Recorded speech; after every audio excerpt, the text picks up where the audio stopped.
네, 안녕하십니까. 정각이 됐습니다. 드디어. 안녕하십니까. 브이오스 퀄리티 학술고문 심용주 박사입니다. 한 2주 만에 뵙는 건가요? 네, 제가 항상 정신없이 살고 있어서 언제 여러분을 뵀는지 갑자기 기억이 가물가물하네요. 언제였더라. 네, 하여튼 어느새 찬바람이 부는 겨울의 초입으로 들어가고 있습니다. 여러분들은 댁내 두루 평안하시고 앵무새님들도 잘 건강하게 살고 계신지 궁금합니다. 자, 오늘은 앞서 말씀드린 것처럼 앵무새를 위한 풍부화, enrichment의 모든 것이라고 하는 주제로 1시간 동안 여러분 찾아뵙도록 하겠습니다. 사실 그 enrichment, 풍부화라고 하는 말은 동물원 쪽에서는 매우 오래된 이야기입니다. 수십 년 정도 된 이야기들이고 제대로 된 동물원과 그렇지 못한 단순하게 동물을 가둬두고 전시하는 곳을 구분하는 가장 중요한 어떤 경계선이 어디에 있다? 풍부화에 있다라고 해도 과언이 아닙니다. 다만 펫으로 동물을 기르는 경우에는 풍부화라는 개념이 그렇게 널리 알려지지 않았었어요. 다만 최근 수년 사이에 이를테면 개에 있어서 노즈워크, 아마 들어보신 적이 있을 겁니다. 냄새를 맡도록 하는 일련의 활동들을 이야기하고 그런 노즈워크에 대한 이야기가 나오면서 사실은 그것이 풍부화의 연장선상 또는 일부의 이야기거든요. 그래서 그런 것들. 그 다음에 고양이 같은 경우에 이제 통상 숨숨집이라고 하는 하이딩 포스트, 숨을 수 있는 어떤 공간에 대한 이야기들. 그 다음에 위로 올라갈 수 있는 고양이용 가구에 대한 이야기들. 그런 것들이 있고요. 앵무새의 경우는 제가 벌써 한 15년 됐죠. 그 당시엔 제가 되게 젊었었는데, 네, 머릿속도 되게 많았고, 젊었던 시절에, 이른바 신박사 리즈 시절에 썼던 기털다인 아인슈타인 앵무새라고 하는 책에서 앵무새에게 풍부화가 얼마나 중요한지에 대해서 강력하게 언급한 바 있고요. 제가 보기에는 제가 아전인수식으로 해석하고 있는지 모르겠지만 그 깃털 달린 아인슈타인 앵무새를 계기로 해서 풍부화라고 하는 개념들이 앵무새를 기르고 있는 보호자분들 사이에서 퍼져나가기 시작한 것으로 알고 있습니다. 자, 그러면 도대체 풍부화가 뭐길래? 풍부화가 무엇이길래 풍부화 왜 그것이 그렇게 중요하다고 반복해서 언급하는 것인지를 조금 알아볼 필요가 있을 것 같습니다. 저는 보통 여러분들의 이해를 돕기 위해서 여러분들의 사례, 여러분들의 상황을 빗대어 말하기를 좋아합니다. 자, 한번 가정해 보겠습니다. 여러분이 사방 한 20m 정도 되는 100세개 방 안에서 평생을 살아간다라고 가정해 보겠습니다. 여러분에게는 영양학적으로 완벽한 음식이 나오고요. 잠자리에 특별히 큰 어려움이 없이 온도가 잘 맞춰져 있습니다. 깨끗한 물도 얻을 수 있고요. 여러분들의 대소변을 처리할 수 있는 수세식 변기 시스템도 있습니다. TV도 하나 주어졌어요. 장난감도 여러분들 가져놓으려고 한 서너 개 정도, 만화책도 한 너댓 권 정도 줬어요. 단, 이것들은 바뀌지 않고 여러분들은 한 번 받은 장난감, 한 번 받은 만화책을 가지고 평생 동안 약 8, 90년 동안 보고 살아야 돼요. 어떨까요? 상상만 해도 끔찍하지 않으십니까? 5대수 있죠? 네. 한 30대 정도 되신 분들은 대충 아실 겁니다. 중학교에서 있었던 남녀 학생 간의 어떤 러브 어페어를 친구들에게 소문을 퍼뜨렸다고 하는 이유로 그 중에 러브 어페어의 주인공이었던 여자가 교각에서 뛰어내려서 자살하였고 그 남학생이 커서 오대수를 납치해서 감금한 다음에 8년인가 10년 동안 군만두만 먹이며 사육하는 이야기죠. 그 다음에 이제 오대수가 거기를 탈출해서 복수하는 이야기가 나오는데 오대수를 가장 미치게 했던 것은 뭡니까? 네, 흑백으로 나오는 텔레비전, 창문을 열 수도 없는 좁은 방, 아무것도 할 것이 없고 그 다음에 음식은 오로지 군만두만. 아무리 군만두를 좋아하는 사람이라 할지라도 평생 군만두만 먹는다면 미쳐버리겠죠. 무슨 얘기냐? 풍부화라고 하는 것은 어떤 생명체, 지적 역량을 가진, 감정적 역량을 가진 생명체의 주변에 다양한 사고나 활동을 할 수 있는 기제들을 채워주고 동시에 거기에 변화를 주어서 지루함을 느끼지 않도록 저희가 영어로는 boredom이라고 합니다. 지루함을 느끼지 않도록, 더 나아가서 적극적으로는 행복함을 느낄 수 있도록 후생과 복리적 측면을 증진하기 위한 일련의 행위를 동물학 및 수의학에서는 풍부화라고 합니다. 좀 더 정확한 용어는 환경 풍부화, environmental enrichment, 환경 풍부화라고 이야기합니다.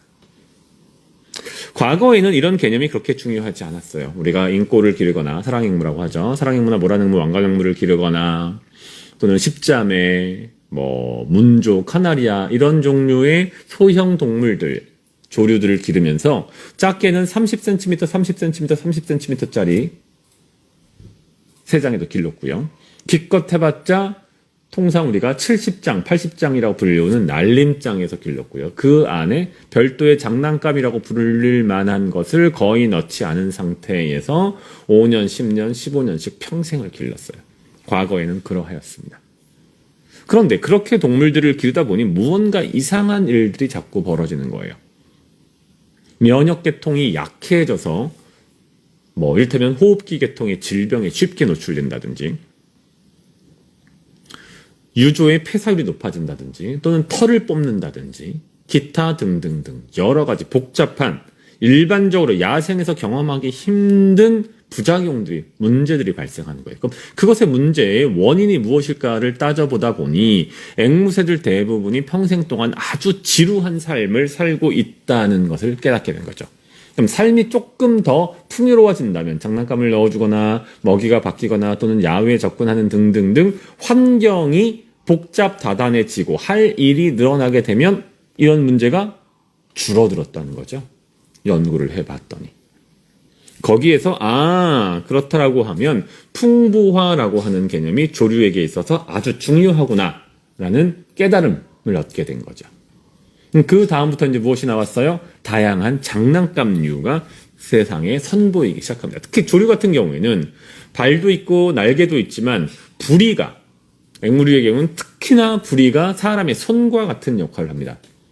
그래서 앵무새는 무엇이든지 불을 이용해서 뒤집어 보거나 찢거나 때려 부시거나 깨물어서 확인하는 것이 그들에게 가장 중요한 일과 중에 하나거든요. 특히 그런 부분을 잘 보조해 줄 수 있다면, 조력해 줄 수 있다면 앵무새의 삶이 훨씬 더 행복해지다. 삶의 질이 높아지다. 자, 이런 깨달음들은 과거에는 학계에만 국한되어 있었지만 지금 현재 이 방송을 보고 계신 30명, 40명 정도 되는 분들은 모두 다 이해하는 내용이에요. 맞습니까? 그래서 여러분들은 어떻게 해요? 여러분들의 앵무새를 위해서 다양한 장난감을 공급하기 위해서 노력하고 있고 그런 것들이 장난감에만 멈추는 것이 아니고 먹이로까지 들어가서 제가 얼마 전에도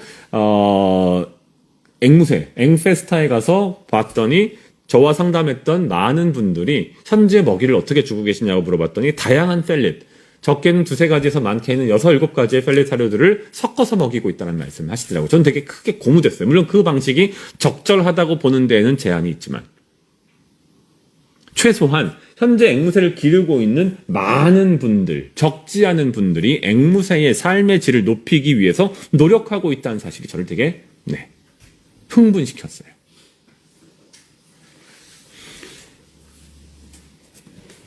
앵무새에게 인리치먼트, 풍부화를 제공하는 이유는 앞서도 말씀드린 것처럼 앵무새를 행복하게 하기 위해서입니다. 그럼 앵무새를 행복하게 할 수 있는 방법들은 먹이에 펠렛을 섞어주는, 다양한 펠렛을 주는 것, 또는 다양한 장난감을 넣어주는 것, 그런 거 말고 더 없을까요? 그 다음에 만약에 그것이 맞다면 그것은 현재 대부분의 사람들이, 대부분의 보호자들이 제대로 하고 있는 것일까요? 라고 하는 얘기로 들어갈 수밖에 없을 것입니다.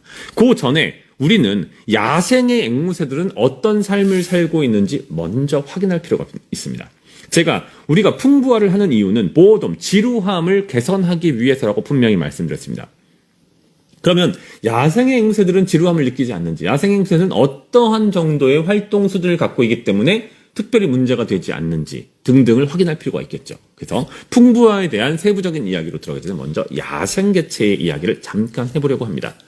모든 야생종의 삶을 우리가 그대로 다 기술하기는 어렵습니다. 일단 조류종 같은 경우에는 매우 빨리 이동하고 대부분 크기가 작기 때문에 그들을 쫓아다니면서 그들이 무슨 행동을 하루 종일 하는지 확인하는 것은 쉽지 않은 일입니다. 하지만 다행히도 몇몇 종을 대상으로, 대형 종들을 대상으로 이루어진 연구들이 있고 그런 연구들을 종합해 보자면 대략 이러합니다. 적도 부근, 최소한 남해기선 북쪽에 서식하고 있는 이른바 열대, 아열대 지역의 앵무들은 해가 언제 뜹니까? 보통 4시에서 4시 반 정도에 해가 뜹니다. 해가 언제 집니까? 8시 반에서 9시 정도에 해가 집니다. 일반적으로. 낮의 길이가 어떻게 됩니까? 10서너 시간이 넘어갑니다. 그럼 이 10서너 시간의 시간 동안 얘네가 어떤 삶을, 어떤 행동을 하고 있는지 보면 되는 거죠. 우리는 이것을 행동 예산, behavioral budget이라고 하는 용어를 씁니다. 눈을 뜨고 잠을 자는 그 순간까지 있는 모든 시간 동안에 어떤 행동을 해서 그 시간들을 채우는지 보는 거죠. 행동학 연구에 있어서 매우 중요한데 연구자들이 연구를 해봤더니 전체적으로 약 12시간이라고 그냥 가정을 하면 그 12시간 중에 깃털을 다듬는 시간이 대략 2시간입니다. 2시간 동안은 깃털을 다듬어요. 특정한 장소로 비행하는데 보통은 먹이를 얻기 위한 장소로 비행하고 물을 얻기 위한 장소로 비행하고 그다음에 다시 회를 친다는 것은 집으로 돌아오기 위해서 잠을 자는 곳을 회를 친다고 합니다. 조류의 경우에는 돌아오기 위해서 이동하는 거리 등등을 봤을 때 하루 종일 이동 및 비행 시간이 대략 3시간 정도 돼요.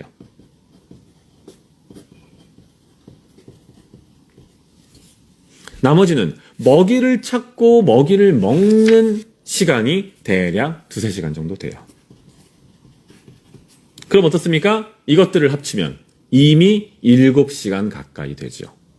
넉넉 작아서 7, 8시간 정도가 기본적으로 깃털을 다듬고 비행을 하고 먹이를 찾는 데 들어가는 시간입니다. 참고로 비번식기를 기준으로 합니다. 그럼 나머지 시간 동안 뭐 합니까? 꾸벅꾸벅 졸기도 하고요. 쉬기도 하고요. 장난을 치고 놀기도 합니다. 아주 중요합니다. 이 개념이 아주 중요합니다. 여기서 두루비는 지금도 고구마를 뜯고 있군요. 네. 그거를 먹고 있는 건가요? 그냥 뜯기만 하는 건가요? 여기서 매우 중요한 포인트가 뭐냐 하면 이것과 대비하여 우리가 기르고 있는 사육 상태의 앵무새들의 비헤이비어럴 버짓이 어떠한지를 살펴보는 것입니다.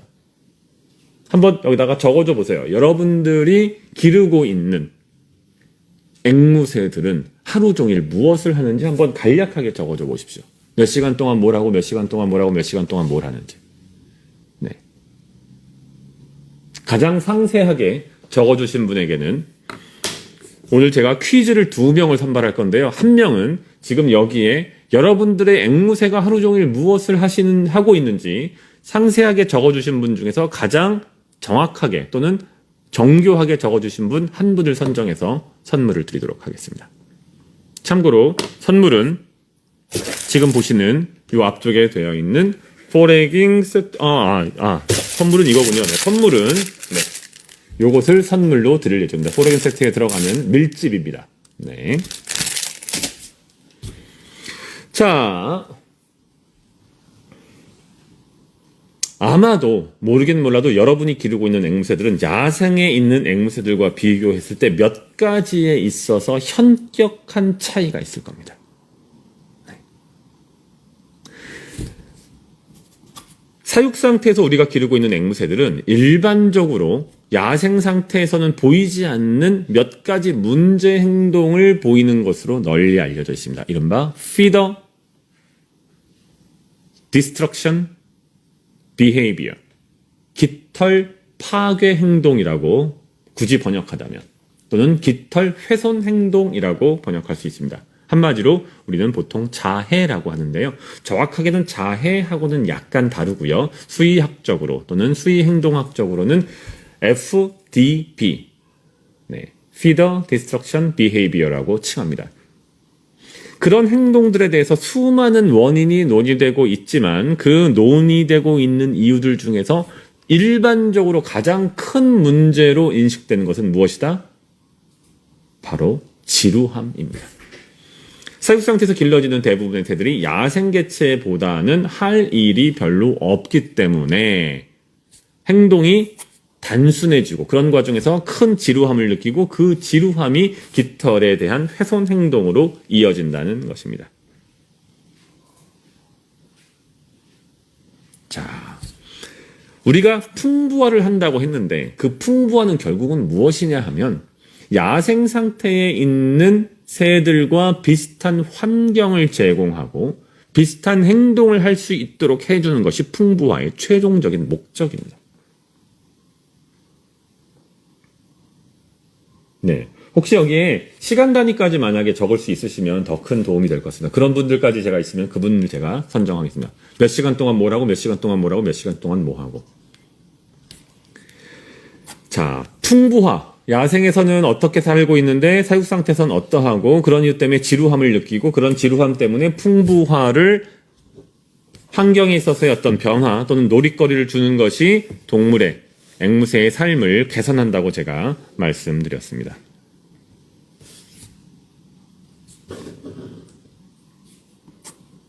자, 그러면 이런 풍부화를 어떻게 제공할 것인가라고 하는 이야기로 자연스럽게 들어갈 수 있겠죠. 제가 앞서서 말씀드렸던 것은 비행, 깃털 다듬기, 먹이 찾기, 놀이 등입니다.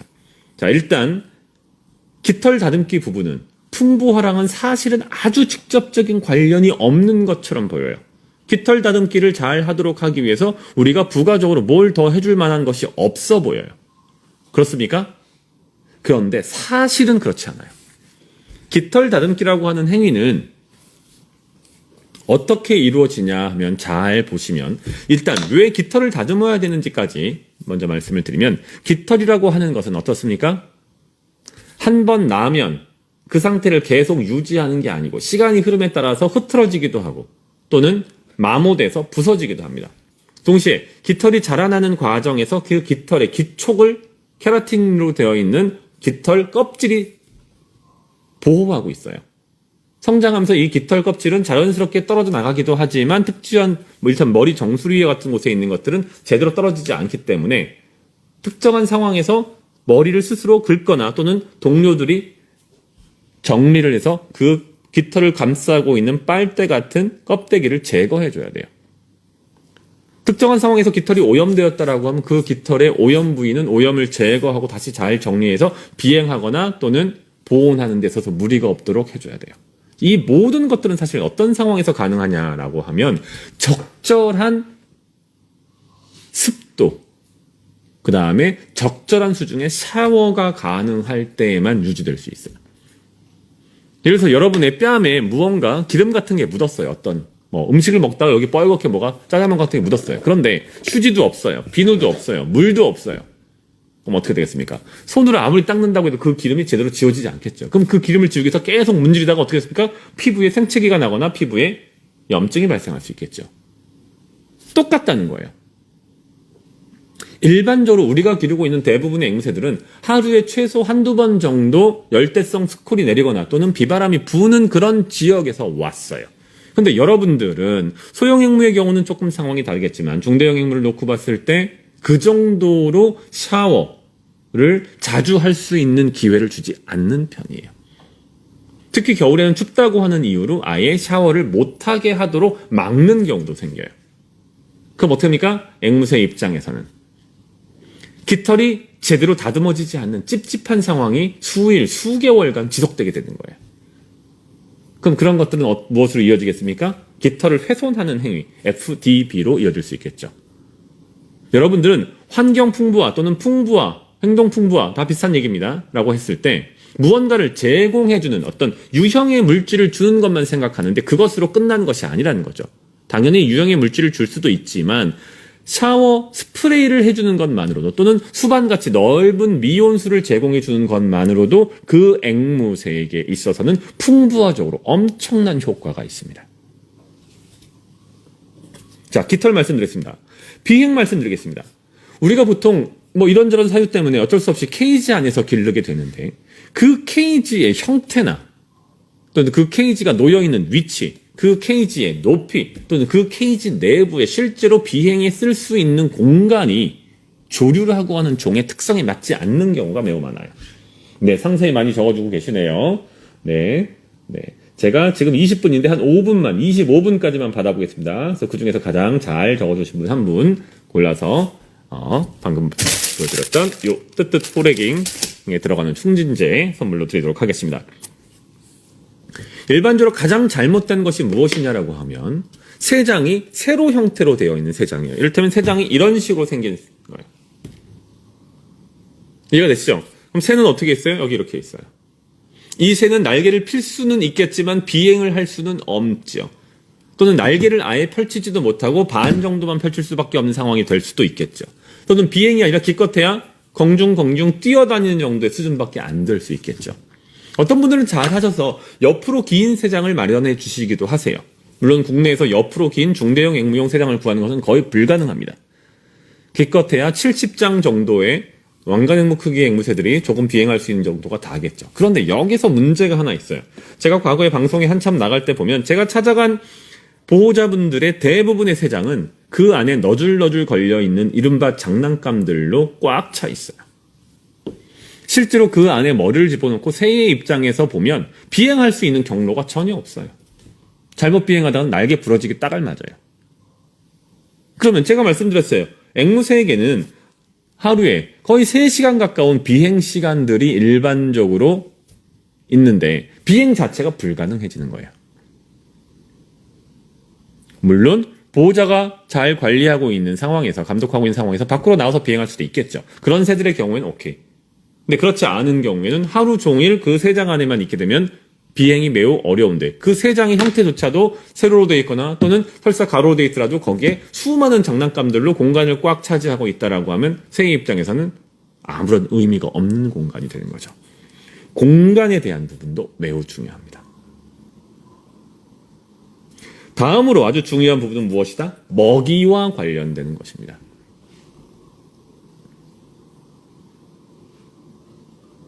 이 부분은 제가 오늘 좀 정색을 하고 말씀을 드릴 수밖에 없어요. 제가 오늘 좀 약간 무겁게 톤을 잡고 가고 있는데 그 이유가 뭐냐 하면 이 행동풍부화라고 하는 것이 앵무새의 삶의 질과 직결되는 그만큼 중요한 문제이고 여러분들이 이것을 얼마나 잘 이해하시고 실제로 실천하시냐에 따라서 여러분들의 앵무새의 삶의 질이 현격하게 차이날 수 있기 때문이에요. 무슨 말씀이냐? 현재 여러분들이 먹이를 주고 계신 구성 성분을 보면 거의 대부분이 펠렛 사료를 기반으로 합니다. 아주 좋아요. 수의학적인 측면에서 수의학을 전공하는 사람으로서 펠렛 사료는 앵무새가 필요로 하는 기본적인 먹이를 충족시킨다는 영양 성분을 충족시킨다는 측면에서 매우 큰 가치가 있어요. 특히 무엇과 비교하여서 과거의 시드 베이스 마른 곡물을 중심으로 한 먹이와 비교했을 때 펠렛 사료는 엄청난 앵무새의 건강에 어떤 그 개선 효과를 가져와요. 그건 어떤 면에서는 혁명과도 가까워요. 제가 어렸을 때 앵무새를 기렸을 때는 펠렛 사료라고 하는 것을 국내에서 찾아볼 수도 없었고 기껏해야 그냥 양질의 시드 베이스드 곡물 기반 사료를 먹인 것이 다였어요. 그런데 안타까운 것은 펠렛은 제가 방금 말씀드렸어요. 영양 성분의 기반을 차지하는 필수 영양 성분을 용이하게 공급하는 이상도 이하도 사실은 아니에요. 펠렛은 앵무새의 삶의 질을 높이지는 못한다는데 방점이 문제가 있는 거예요. 여러분들은 환경 풍부화 또는 행동 풍부화의 맥락에서 아까 앞서 말씀드린 것처럼 여러 종류의 펠렛을 섞어주시고서 나는 보호자로서 대단한 일을 하고 있어라고 자위하시는 경우들이 많은 것 같아요. 근데 그렇지 않다는 거죠. 펠렛은 앵무새의 입장에서는 아무리 다양한 펠렛, 5가지, 6가지, 7가지 펠렛을 섞어봤자 약간의 질감과 약간의 색깔과 약간의 맛과 약간의 형태가 다를 뿐 다 뭐예요? 인위적인 것이에요. 인위가 뭡니까? 아티피셜. 사람에 의해서 만들어졌다는 얘기예요. 그럼 사람에 의해서 만들어진 것은 어때요? 사람은 기본적으로 상상력이 그렇게 많지 않아요. 무엇보다? 자연보다.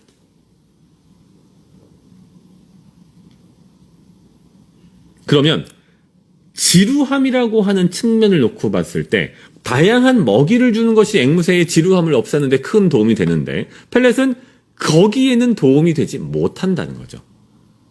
그럼 어떻게 됩니까? 펠렛은 그냥 한 가지만 주시면 돼요. 어떤 특정한 브랜드의 해당 종을 위해서 만들어진 해당 종의 특정한 성장 단계, 번식이냐 비번식이냐, 유조냐 아성조냐 성조냐 또는 노령조이냐에 따라서 잘 만들어진 한 가지 펠렛만 주시면 충분해요. 그럼 지루하잖아요. 그럼 지겹잖아요. 그 지루함을 해결하는 부분은 무엇이다? 싹틔운 씨앗. 종에 따라 상황이 다르겠습니다만 다양한 견과류가 될 수도 있고요. 또는 다양한 씨앗이 될 수도 있고요. 사람이 먹는 음식이 될 수도 있고요. 가장 대표적인 것은 뭐예요? 치즈라든지. 네, 맛살 같은 것도 잘 먹습니다. 홀그레인 빵이 될 수도 있고요. 포카치아 같은 것도 잘 먹어요. 또는 마카로니 같은 것을 삶아서 줄 수도 있고요. 네, 그게 무엇이든 관계없어요. 과일이 될 수도 있고요. 그런 것들이 전체 먹이의 종에 따라서 적게는 5에서 10%, 많게는 30%, 40%, 70%, 80%까지 들어가 주어야 된다는 거죠. 일반적으로 우리가 많이 기르고 있는 아마존이나 이클레터스라든지 메커우라든지 퀘이커라든지 또는 거의 대부분의 소형액물을 놓고 봤을 때 펠렛은 전체 먹이의 60% 정도면 충분하고 그것은 무엇으로 5가지, 6가지, 7가지의 펠렛을 섞는 것이 아니고 해당 종에 특화되어 있는 가장 우수한 펠렛 하나면 된다는 거예요. 나머지 40은 무엇으로? 각각의 성분별로 5에서 10씩 일반적으로 싹틔운 씨앗 너는 그냥 씨앗, 사람이 먹을 수 있는 음식들, 사람용 음식들, 그리고 채소, 과일 같은 것들이 차지하면 된다는 겁니다. 이게 환경 풍부화, 먹이에 기반한 풍부화의 핵심이다. 자, 행동 풍부화 관련한 대부분의 이야기들이 나왔어요. 이제 마지막 나올 것이 뭐예요? 마지막 나올 것은 바로 장난감이라고 하는 개념입니다.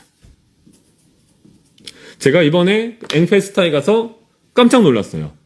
장난감으로만 엄청난 성과를 내고 계신 기업들, 이제 기업이라고 부를 만한 단순한 공방을 넘어서 기업의 수준으로 다가가고 있는 분들이 계시더라고요. 그리고 그러한 장난감을 사기 위해서 줄을 5m, 10m씩 서 계셔서 마치 고양이 어떤 그 페스티벌에 간 것처럼 막 서서 모으시더라고요. 네, 물론 고양이에 비하면 아직은 그 정도가 약합니다만, 네, 상당히 고무된 현장이었어요. 와, 세상이 바뀌었구나. 자, 앵무새의 장난감은 다른 것이 없어요. 앵무새의 장난감은 기본적으로 여러분들이 이제 뜯듯이라는 말을 쓰시더라고요. 젊은 분들이 그런 용어를 만들어 쓰시는 건데 물어뜯는 게 핵심이에요. 물어뜯어서 때려 부시는 게 핵심이에요. 그럼 물어뜯어서 때려 부시는 거는 한 가지가 아니고 여러 가지겠죠. 어떤 것은 재질이 딱딱해요. 어떤 것은 재질이 질겨요. 어떤 것은 재질이 부드러워요. 어떤 것은 재질이 파삭파삭거려요. 어떤 것은 이런 냄새가 나고 어떤 것은 저런 냄새가 나고. 앵무새가 부리의 힘으로 때려 부실 수 있는 모든 것들이 장난감의 대상이 됩니다. 비싼 장난감을 사지 않는 게 이때 원칙이에요. 네, 이제 하루 종일 시간은 무엇을 하는지에 대한 시간은 요거 정도면 될 것 같고요. 제가 마지막에 모아서 한번 검토하고 1등 하시는 분을 선정해 보도록 하겠습니다. 앵무새에 있어서 핵심은 무엇이다? 저렴하고 손쉽게 때려 부실 수 있고 어디서든 주변에서 구할 수 있는 것들을 상시 계속해서 제공하는 거예요. 사실 아파트 같은 곳에 사시는 분들은 좀 어려운 일이 될 수 있는데요. 이른바 물어뜯는 장난감에 있어서 가장 좋은 것은 살아 숨쉬는 식물이에요. 나뭇가지, 풀, 나무의 뿌리, 이파리, 새순, 갈대, 강아지풀, 민들레 등등등 이런 것들이 뜯듯이라고 여러분들이 통상 얘기하는 장난감으로선 그 무엇보다 최고예요. 만약에 가능하시다면 아파트에 사신다라고 하면 한쪽에다가 작은 텃밭을 만들어서 다양한 식물들을 길러서 그 식물들을 그때그때 잘라서 주는 것이 장난감으로선 더할 나위 없어요. 만약에 그것이 어렵다라고 하면 그때는 가급적이면 천연염료로 착색되어 있지 않다는 전제하에 착색이 되어 있지 않은 그리고 별도의 표백과 같은 가공 처리가 되지 않은 다양한 재료들을, 천연물 재료들을 넣어주시는 것으로 충분해요. 그 과정에서 비싼 장난감 하나를 사주기보다는 작은 또는 다양한 장난감을 계속해서 넣어주시고 바꿔주시는 것이 훨씬 더 효과적이다라고 말씀드리겠습니다. 자, 그럼 앵무새의 풍부화에 대한 이야기가 이것으로 끝이냐? 사실은 그렇지 않아요. 이것들은 다 뭐예요? 사람이 앵무새에게 제공해 주는 것이죠. 근데 사람이 이것을 항상 앵무새가 원하는 수준을 제공해 주는 것은 결코 쉬운 일이 아니에요. 첫 번째, 여러분들은 바빠요. 집에서 앵무새만 바라보고 있을 수가 없어요. 그렇죠? 두 번째, 여러분들은 앵무새의 마음을 잘 모르세요. 그러다 보니 진정으로 앵무새가 무엇을 원하는지, 어떤 정도 수준, 어느 정도의 다양함을 원하는지 알기 어려운 경우가 있어요. 하지만 너무 걱정하지 마세요. 아파트에 살고 계시다면 조금 문제가 있을 수 있지만 단독주택에 살고 계신 분들이라면 새가 야외에 접근할 수 있는 일종의 야외 플라이트 케이지를 만들어주는 것만으로도 앵무새에게 필요한 풍부화의 대부분을 처리할 수 있어요.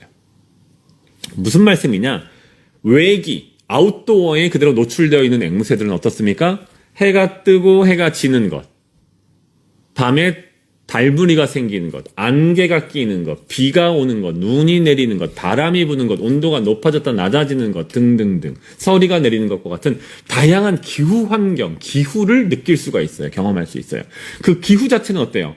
예측이 불가능하고 상시 변하죠. 어떤 날은 덥고 어떤 날은 춥고 어떤 날은 바람이 불고, 그리고 그 외기 속에는 다양한 냄새들이 섞여 있죠. 그 모든 것들이 앵무새가 필요로 하는 다양성이라고 하는 것, 풍부화라고 하는 것은 다시 말하면 다양성과 등치되는 개념인데 그 다양성을 보장해 준다는 거죠. 심지어 어떻게? 사람이 조정하지 않아도, 사람이 돈을 내지 않아도 공짜로 랜덤하게 항시 새롭고 놀라운 수준으로.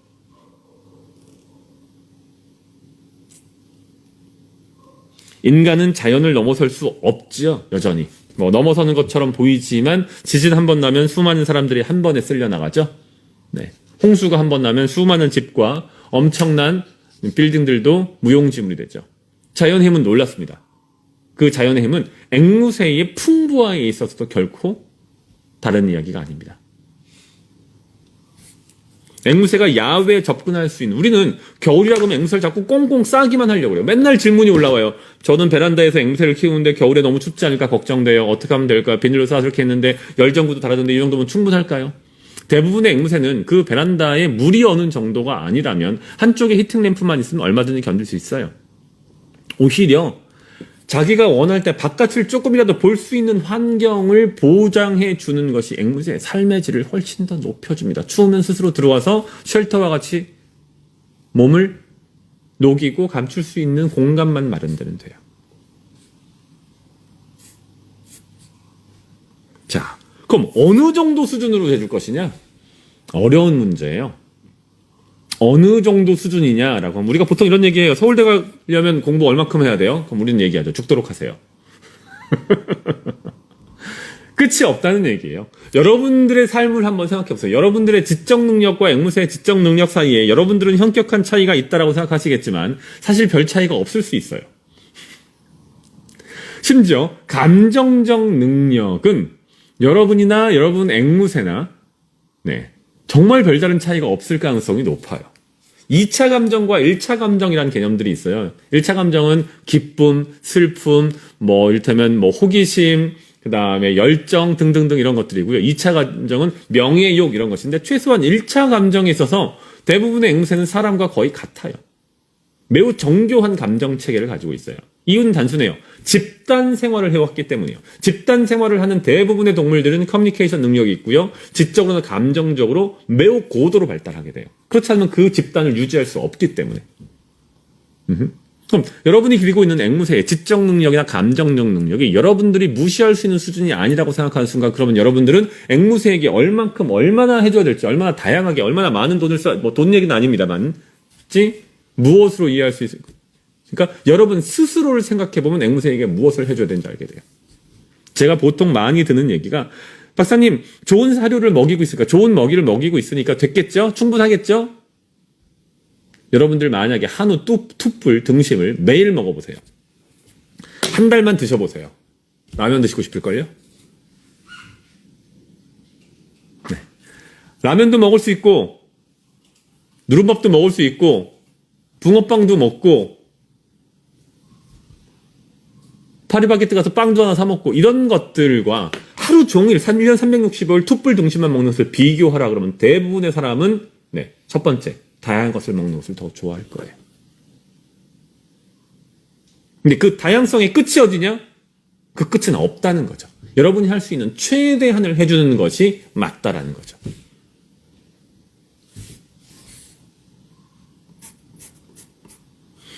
참고로 지금 이제 앞에 있는 제품 같은 경우에는 제가 이제 연구를 해서 연구 결과를 그대로 담아낸 제품이에요. 저희 이제 임원진도 같이 노력을 했고요. 지금 보시면 이 제품 같은 경우에는 수평형이고 아래쪽에 먹이가 들어있어요. 이런 것들이 이제 가장 최신의 먹이 장난감이에요. 제가 앞서 말씀드린 것처럼 앵무새는 전체 시간 중에 노는 시간, 그 다음에 먹이를 찾는 데 들어가는 시간이 상당하다고 말씀드렸어요. 근데 우리는 앞서 말씀드린 것처럼 다양한 방식으로 먹이를 제공할 수는 있는데 사실은 그게 끝인 경우가 많아요. 그럼 앵무새는 어떻게 돼요? 다양한 먹이를 즐길 수는 있지만 앞서 말씀드린 것 중에서 한 가지가 비게 되는 거예요. 먹이를 먹는 데 들어가는 노력이라고 하는 부분이 빠지게 되는 거예요. 단순하게 먹이를 제공하는 것, 네, 큰 가치가 있어요. 다양한 먹이를 제공하는 것도 큰 가치가 있어요. 그런데 거기서 한 가지 빠지는 것이 뭐다? 그 먹이를 먹는 과정이라고 하는 것이 마지막에 빠지게 돼요. 여러분이 아무리 대단한 행동 풍부를 한다 할지라도 그럼에도 불구하고 마지막에 비어있는 것은 무엇이다? 먹이를 먹기 위해서 노력을 들이는 그 과정 자체는 현재는 어떠한 방법으로 채워놓을 수가 없게 되는 거예요. 제가 저희 임원진들하고 연구해서 만든 이 제품 같은 경우에는 예를 들어서 일반적으로 앵무새들이 야생에서 먹이를 찾는 방법을 그대로 흉내낸 거예요. 앞쪽에 보시면 이런 식으로 빨대, 이건 천연 빨대입니다. 갈대로 되어 있는 천연 빨대가 막고 있고 이 안에 있는 먹이를 먹기 위해서는 앵무새는 이것을 부리로 다 때려 부셔야지만 이런 식으로 그래야지만 비로소 여기에 있는 먹이에 접근할 수 있게 되는 거예요. 이건 뭡니까? 실제로 앵무새가 야생에서 먹이를 찾는 방법을 그대로 모사한 것이죠. 옆에 있는 세로형 같은 경우에 마찬가지예요. 네. 그래서 이런 방식의 접근이 필요하다는 거죠. 마지막으로 여러분이 할 것이 있다라고 하면. 네. 이것은 앵무새가 먹이를 먹는 행동이라고 하는 전체적으로 가장 중요한 삶에 있어서의 한 축을 세 장에서 구현할 수 있기 때문이에요. 참고로 저희는 이제 수평형과 수직형을 만들어서 판매하고 있고 이것 이외에도 여러분들이 이것을 모사해서 댁에서 비슷한 방식을 얼마든지 다른 방식으로 구현할 수도 있겠죠. 참고로 특허가 올려 있습니다. 자, 오늘 풍부화라고 하는 개념에 대해서 한 30분, 거의 40분 가까운 시간 동안 말씀을 드렸고요. 중간에 제가 이제 퀴즈 하나 더 드리겠습니다. 두 번째 퀴즈입니다. 근데 은 대표, 제가 하나 궁금한 게 있는데, 들리세요? 네. 이제 은정유 대표 아마 보신 분들 보셨을 겁니다. 크고 잘생긴 총각이 한 분 있습니다. 총각입니다. 총각 맞죠? 네, 총각입니다. 이 은 대표, 근데 이게 지금, 이게 시중 가격이 얼마예요? 나한테 얘기해 줄 수 있어요? 5,000원. 이런 거 선물로 드리면 안 되지 않아? 아니, 지금 오늘 뭐 한 40분, 50분 들어오셨는데, 이게 좀 너무한 것 같아서. 내가 좀 부끄럽네. 게다가 메이드 인 차이나잖아, 이거는. 네? 메이드 인 프랑스도 아니고. 네, 중국분들 계시면 죄송합니다. 네. 이거를 좀 다른 거로 좀 업그레이드 하면 안 될까? 본품으로 수직형 본품으로 저거로 드려도 돼요? 네. 저것도 너무 비싼 거 아니에요? 저거 드리면 우리 망하는 거 아니고? 망하진 않아요? 내 인건비 나오는 거죠? 그래서 참고로 제가 거의 노예라서 여기서 1시간 동안 떠들어도 저한테는 10원 한 장 안 줘요. 네. 떡볶이도 안 사줘요, 저한테는 여러분. 알고 계시죠? 네, 저는 그냥 도비예요. 네. 빌더스 퀄리티에. 그러면 요거 말고 아까 그분도 제가 좀 어떤 분이 될지 모르지만 네. 그럼 수직형으로? 네, 수직형. 오케이, 그럼 수직형 2개. 네. 초보 본 겁니다. 네. 나중에 딴소리하기 없어요. 네. 여러분들 선물 받은 다음에 꼭 저한테 보고해 주세요. 네, 진짜로 저거 보내드렸는지. 자, 그걸로 하는 걸로 하고. 대표님 표정이 좀 안 좋아요, 참고로. 네, 쓴 웃음을 짓고 계신데, 뭐 나한테 월급도 안 주면서 뭐, 이런 걸로 좀 해주면 안 돼? 오케이. 자, 고개를 끄덕여 주셨습니다. 자, 마지막 두 번째, 첫 번째는 몇 퀴즈는 아니지만, 두 번째 퀴즈는, 오늘 퀴즈는 상품은 두 가지만 하겠습니다. 두 개만.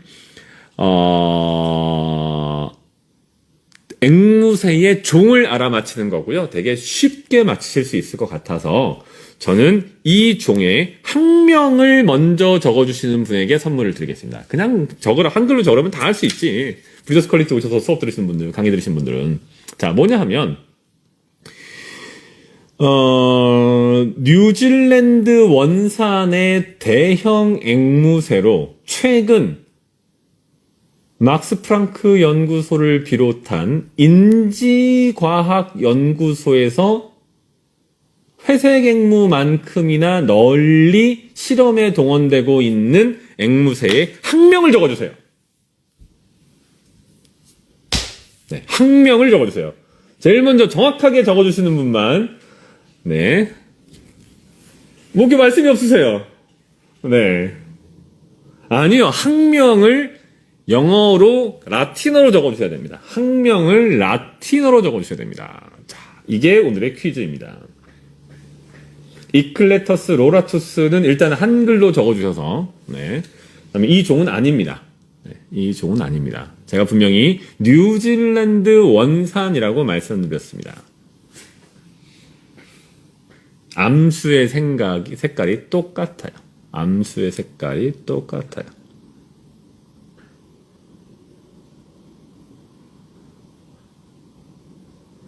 네, 나왔습니다. RT 엔지니어님. 네스토르 노타빌리스. 네, 맞추어 주셨습니다. RT 엔지니어님께는 여기 보이시는 수직형 뜨뜻 포레깅 제품 보내도록 하겠습니다. 참고로 이제 포레징이라고 보통은 발음하는 것으로 알고 있는데 저는 뭐 영어 발음은 제가 많이 후지지만 국내에서 쓰다 보니까 포레깅으로 그냥 이렇게 안착이 된 것 같더라고요. 그래서 저도 포레깅이라고 여러분들 앞에서는 쓰도록 할 테니 참고하시고요. 자, 그럼 오늘 댓글 달아주신 분들 한번 쭉, 네, 가져가시면 됩니다. RT 엔지니어링. 네. 자, 안녕하세요. 쭉 말씀 주셨고, 고구마를 뜯고 있어요. 도하님은 오늘 운전하고 계시군요. 네, 자, 이크레스 스페이스님, 펠렛 주기 생싱, 네, 사자나미 이제 리네오레이티드 패러킷인데, 유리앵무, 패럴렛, 포르푸스 계통을 같이 키워도 될까요? 기본적으로 같이 기르는 것 자체는 문제는 없는데요. 포르푸스가 조금 공격성이 있는 경우들이 있어요. 그래서, 그런 부분을 조금 유의하실 필요가 있어요. 저라면 사람이 같이 있는 상황이 아니라면 한 세장 안에서 같이 기르지는 않을 것 같아요. 네. 그 다음에 하루 종일 깃다듬기를 가장 많이 하는 것 같고, 저와 붙어 있는 시간이 제일 길고요. 7시, 8시에 기상하고, 그 다음에 쭉 8시에 기상 후 응가, 펠렛 먹기, 털 다듬기, 생식 먹기 쭉 말씀 주셨어요. 자, 러브주니멈님, 3시간 정도 깃털 관리하고, 쉽게 5시간 정도 먹이 찾으며 놀기 주셨고요. 머리털 뽑아서 분리했습니다. 산책은 시키지만 낮 시간은 지루함의 시간입니다. 네. 이른 새벽에 친구들이 울기 시작하고 아침 새벽 1시간 정도 먹이를 하고 바로 야외 나가서 새벽 이건용을 합니다. 1시간 정도 걸리고, 네. 지금 보시면 이클레터스 스페이스님께 제가 보기에는 요 제품 선물 드리는 게 맞을 것 같습니다. 제가 말씀드린 것처럼 가장 정확하게 이게 좀 정확한지 아닌지는 저도 모릅니다. 다만 최소한 시간대를 맞춰서 언제부터 언제라고 하는 시간 개념을 가지고 이클레스 스페이스님이 본인께서 기르시는 이클레스 도라투스의 전체적인 하루 일과를 아주 상세하게 잘 적어주셨습니다. 감사합니다. 자, 잠스 패럿 하우스 같은 경우에도 잘 적어주셨는데, 네, 위쪽에서 좀 더 정확하게 주신 것 같고요. 드럼님 밑에서 11시간 코야 1시간 몸담장 주셨는데 위쪽에 이미 상세히 적어주신 분이 계셔서 아쉽지만, 네, 다음 기회로 제가 가보도록 하겠고요. 우리나라에도 가로로 넓은 세장이 좀 나오면 좋겠습니다. 네, 저희가 가로로 넓은 세장 준비하고 있습니다. 그쵸, 대표님? 준비한 지 2년 반 됐는데 제품이 나오지 않네요. 네. 원 대표님 제가 뭘 잘못 눌러가지고 사라졌네. 고탕인가요? 네. 되게 그 흥미로운 말씀을 주셨고요. 지금까지 연구된 바에 따르면 우리가 동물들에게 먹이를 찾는 과정을 모사해서 일반적으로 실질적으로 야생에서 먹이 찾는 과정을 모사해서 주는 것이 동물들에게 사육 상태에서 나타나는 이상 행동을 줄이는데 현격한 효과가 있다. 현저하게 긍정적인 효과가 있다는 것이 저와 같은 행동학자들의 공통된 연구 결과입니다. 따라서 선생님께서 지금 스타연님께서 생각하시는 그런 부분, 내가 먹이를 어렵게 주는 것이 혹시 얘네를 혹사시키는 것인지 아닌지는 걱정하지 않으셔도 됩니다. 예를 들어서 먹이를 쉽게 준다라고 얻을 수 있다라고 하면 그것을 대체할 수 있는 먹이를 찾는 과정을 대체할 수 있는 다른 일거리가 필요해요. 그 일거리를 줄 수 없다라고 하면 어려운 일이 되는 거죠. 그래서 그런 부분은 걱정하지 않으셔도 될 것 같습니다. 지금까지 우리가 연구한 바로는. 참고로 돈이 많아서 아무것도 하지 않고 먹고 놀기만 하면 되게 행복하고 오래 살 것 같지만 대부분의 사람들은 어떻게 됩니까? 삶의 의지를 잃어버리고 우울증으로 빠진다는 것이 지금까지 사람을 대상으로 한 정신과적인 또는 심리학적인 연구의 어떤 그 결과의 대종인 걸로 알고 있습니다. 같은 맥락에서 이해하시면 됩니다. 모든 것을 완벽하게 갖춰서 제공해 주는 것이 앵무새에게 좋은 일이냐? 그렇지 않다라는 거죠. 도전과 어떤 그 성취감이라고 하는 것 또는 삶의 의미를 갖도록 해주는 것이 좋다. 예를 들어서 우리가 아이를 기르는 과정에서 집이 좀 잘 살아요. 그럼 그 아이한테 모든 것을 다 주는 경우들이 많습니다. 그런 아이들이 대부분 어떤 문제로 이어집니까? 삶의 의미를 찾지 못하는 거예요. 어찌어찌 공부하라고 해서 공부했고 대학에 가긴 했는데 그 다음부터 내가 왜 살아가는지, 내가 무엇을 위해서 살아가는지를 인지하지 못하는, 알지 못하는, 깨닫지 못하는 아이들이 늘어나고 있거든요. 같은 맥락에서 이해하시면 될 것 같습니다. 네, 프리스타쿠스만 주실 필요는 없어요. 좋은 펠렛이 있다라고 하면 프리스타쿠스도 좋은 펠렛이지만 프리스타쿠스만큼 또는 프리스타쿠스 더 좋은 다른 펠렛이 있다면 그런 펠렛을 주셔도 돼요. 다만 핵심은 무엇이냐? 해당 종과 그 개체의 성장 단계에 걸맞게 적합하게 만들어진 팔렛을 주는 것이 중요합니다. 자, 앵무새가 요구하는 다양성의 크기를 인간과 비교하신다면 어느 정도 될까요? 사람하고 같습니다. 저는 오히려 사람보다 훨씬 더 크다라고 생각합니다. 왜냐하면 사람들은 현재 기준으로 여기서 사람은 저희처럼 도시에서 살아가고 있는 사람들, 도시에서 살아가고 있는 사람의 삶의 다양성은 매우 단순해요. 여러분들 산에 가서 보는 식물의 이름 아는 거 뭐 있으세요? 거의 없어요. 민들레, 강아지풀 그 정도예요. 소나무, 벚나무 등등등. 그런데 야생에서 살아가기 위해서는 이를테면 현재 나미비아 사막에서 살아가고 있는 어떤 특정한 종 또는 아마존의 내륙에서 살아가고 있는 특정한 미접촉 원주민들 같은 경우에는 자신들이 알고 있는 식물 종의 종류만 수천 종이 되는 경우가 많아요. 우리도 과거엔 그랬어요. 그것들이 다 무엇을 의미해요? 다양성을 의미하는 거예요. 우리의 다양성은 카페가 어디 있는지밖에 모르는 거죠. 그래서 현대인의 다양성은 앵무새가 요구하는 야생에서의 다양성과 비교하면 현격한 차이. 저는 한 1% 정도라고 이야기하고 싶습니다. 자, 아프리카 한구랭이 2살 된 수컷이 두려워하고 소리를 지르고 난리가 났는데 장난감에 적응시킬 수 있는 방법은 무엇이? 이건 탈감작이라고 하는 방법밖에 없어요. 탈감작은 뭡니까? 어떠한 자극원에 계속해서 노출되되 그 노출이 되더라도 별다른 위해를 가하지 않는다는 사실을 스스로 깨닫게 하는 수밖에 없어요.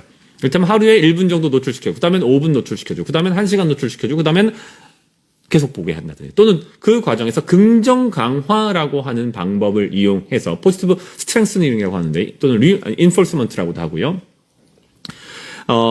어떤 특정한 장난감을 줄 때 또는 새로운 장난감을 줄 때마다 이 녀석이 제일 좋아하는 먹이를 또는 어떤 트릿을 같이 주는 방식으로 두 가지를 병용하거나 둘 중에 한 가지를 이용해서 해보실 수 있을 겁니다. 그러면 크게 어려움이 없을 것으로 봅니다. 자, 물어뜯기 쉬운 장난감도 똑같은 걸 계속 제공하면 지루해하지 않고 당연하죠. 네, 가급적이면 조금씩 변화 또는 매달아주는 방식이라든지 제공해주는 시기라든지 등등 여러 가지를 계속해서 여러분 나름대로 고민하시는 것이 필요합니다.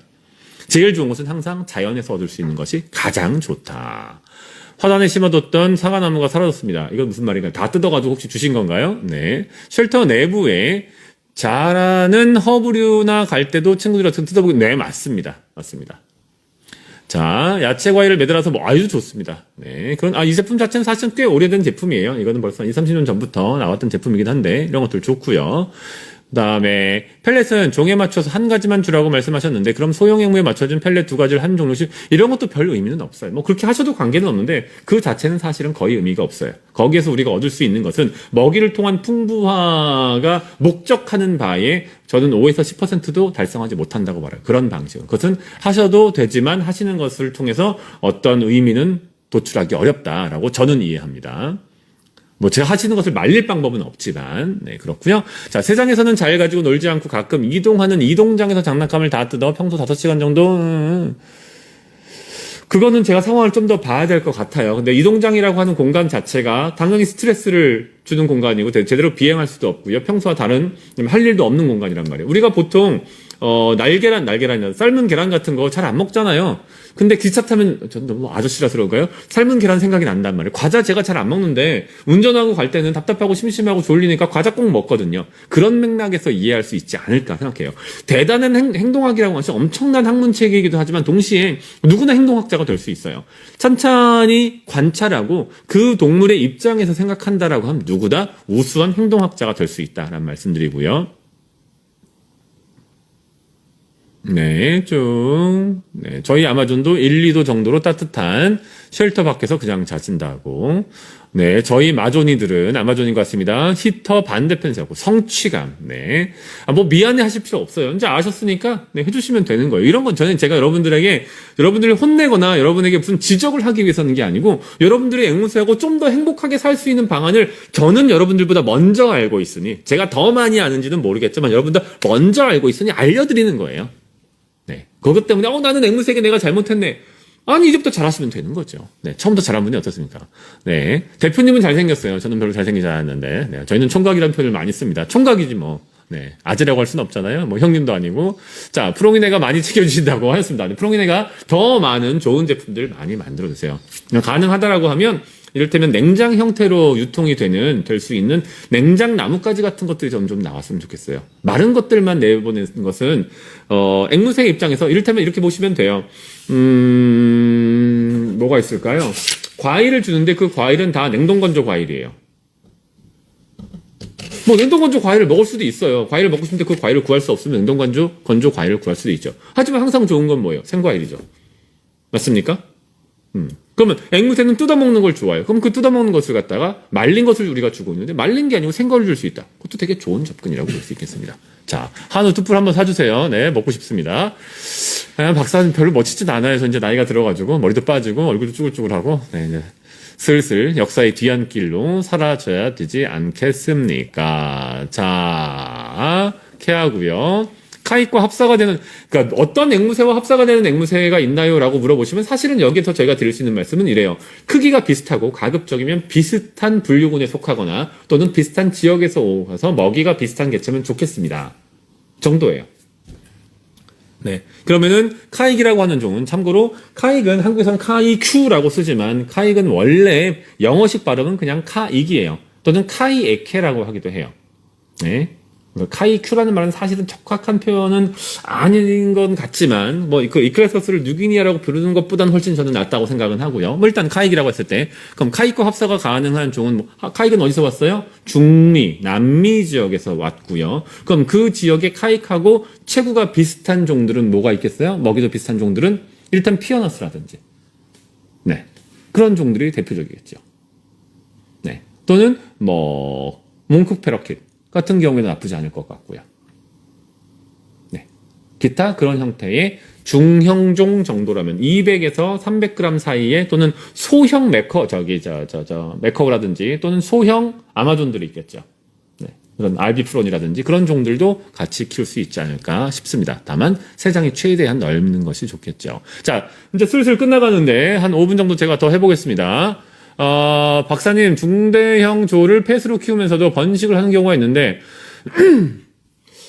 저거는 올바르고 안 올바르고의 문제는 아니고요. 우리가, 이렇게 보시면 돼요. 펫으로 기른다라고 하는 것은 그 개체에게 내가 가장 소중한 상대가 되기를 바라는 거겠죠. 근데 이제 이 친구들이 만약에 번식을 한다라고 하면 보통 어떤 문제가 발생하냐면 번식기에 공격성이 증대되기도 하고요. 번식이 제대로 되지 않고 보호자와의 관계를 좀 더 중시해서 번식을 망치는 경우도 생길 수 있어요. 좀 복잡해요. 네, 그래서 그거는 오늘 제가 말씀드린다기보다는 별도로 따로 한번 세션을 만들어 보는 것이 좋을 것 같아요. 프롬, 저 크게 눈치는 안 봅니다. 네, 생각보다 많이 눈치 안 봐요. 자, 별 생각 없이 살아요. 자, 털 뽑는 애들, 자, 이 얘기는 따로 저희가 한번 뽑아서 말씀을 드리는 기회 갖겠고요. 이제 거의 끝나가는 것 같은데, 당첨자 나왔고, 자, 셀프로 벌목했다고 말씀하셨고요. 네. 다 잘라서 먹이로, 장난감 주셨다는 말씀이군요. 자, 아랑사랑 러브님, 질문 있어요. 아마존 애들이 산책하다가 이 나무, 저 나무 풀 뜯는 걸 좋아하기 때문에 그냥 두는데 위험한 독소식물이 알아서 판단, 그렇진 않고요. 배운 적은 없으니까. 제일 좋은 방법은 여러분들이 먼저 뜯어 먹어보시는 거예요. 여러분들이 먼저 뜯어 먹어보시고, 씁쓸하지 않다. 크게 이상한 맛이 나지 않는다라고 하면 앵무새가 먹어도 됩니다. 참고로 먹지는 않고요. 대부분 뜯어서 버립니다. 그리고 과일나무 대부분은 큰 문제가 없습니다. 네, 그다음에 현재 우리가 보고 있는 나무들 중에서 일반적으로 독소가 있는 나무들은 그 수목 중에서는 거의 없다고 해도 과언이 아니에요. 그래도 정말 염려가 되시면 제일 안전빵은 무엇이냐면 과일나무, 그다음에 소나무, 아카시아 그런 것들은 안전빵입니다. 문제가 될 일이 없습니다. 자, 열대의 식물들은 거의 대부분 독성이 있어요. 근데 그 독성이 먹고 죽는 정도의 독성은 아니고요. 먹고 좀 씁쓸하고 입이 살짝 마비되는 정도예요.